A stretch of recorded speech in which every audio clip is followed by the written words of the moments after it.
How's it going, guys? Tyrant here, and I just finished watching the latest episode of My Hero Academia, and I'm really excited right now, like really excited. The reason why, um, well, how this episode ended and what's going to be happening moving forward. So I'll talk about that in a second because I want to talk about the first half of the episode, where we get a little bit of a recap of what happened last episode, where their suit changes, their costume changes, and a little bit of that. And I like that. It was cool. And then you get to see like everyone else's costume a little bit change, and they're like, okay, cool, I like that. And then we get a little bit of Ochako and her. Well, we know that she is, we'll say, in love with Deku, and but we get it. It's very adorable, and I like her reactions. It's like really fun. I like how the girls are just sitting there, just talking about just their day and everything, and then everyone just kind of gangs up on her, and she's like, no, I don't like him. Like, I don't know what you're talking about. I never had it, and it's like really fun. And then she kind of spots Deku out there, and you can see her heart fluttering, and it's like, yeah, I love that. That's sweet. And then we're moving on. It's time because they moved the time frame. They're like, one, they're learning their signature move and pursuing their improving their quirks. Two, oh, I think weeks go by, and it's time for their license. And then we get introduced to this myriad of new potential heroes and students. We'll just say students for the most part, but potential heroes in there. And we learn about a couple individuals. There's like nitpicks here. I can't remember them, but it's they're there, and it's like, oh right, it's time for the provisional license exam, and like I don't know what that entailed, and it looks like it's gonna be really amazing, and I'm not gonna lie, I was ecstatic. Um, let's see here. How do I start?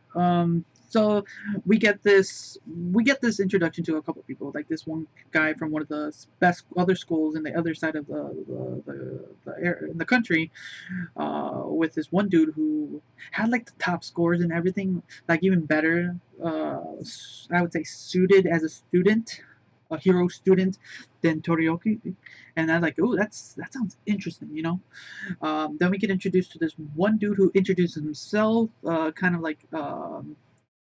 of posh and stuff. I'm like, okay, okay, see what you got. And then it's time. Well, it's time for the license test. One thing I will note: there is this fun scene with one of the other teachers that Eraserhead knows and everything. And it's like this joyfully like romantic kind of mishmash.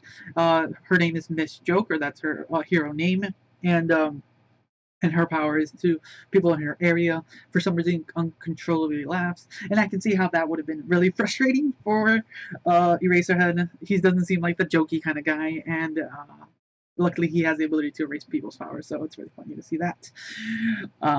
But we get this back and forth between him and Miss Joke, and yeah, it's fun. I love it. It's really fun, and when she just says, "Please marry me," and he's like, "No."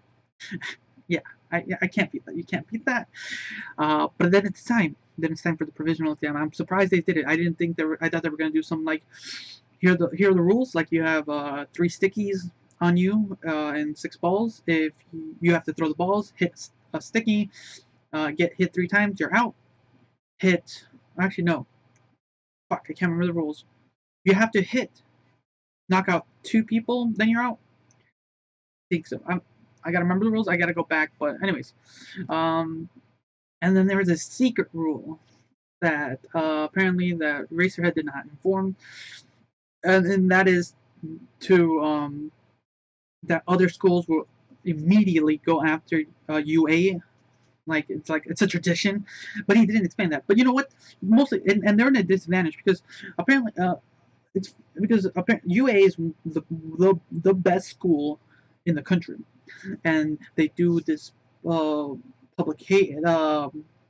broadcast of everything. And true, that is amazing. And you forget that there's other hero schools out there. They do mention it briefly in the first few episodes where Deku is trying to get into a hero school, but UA is number one. And then during the whole when they're doing the dorm episode, Deku was like if I can't go to UA, I can go to one of these hero schools. So they do mention them, and it's always something in the back of your mind that you forget that there's other schools out there, and um, they're if they can't make UA, there's still some potentially powerful people out there who want to become heroes. So uh, seeing what's going to happen here is going to be really interesting because we only got to see some of the UA students during the whole sports festival thing. So it's going to be interesting to see how they're going to react here. What else? But no, anyways, yeah, it's like now they have to plan everything out, and Eraserhead mentioned it perfectly.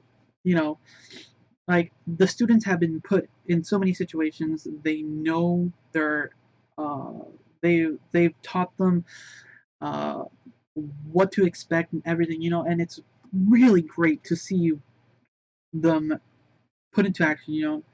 They're learning in here, and I'm looking forward to seeing what may occur. And yes, that's kind of it, really. But yeah, those are my final thoughts for this episode. Leave your thoughts in the comments, and yeah. So thanks again for watching. Until next time, see ya.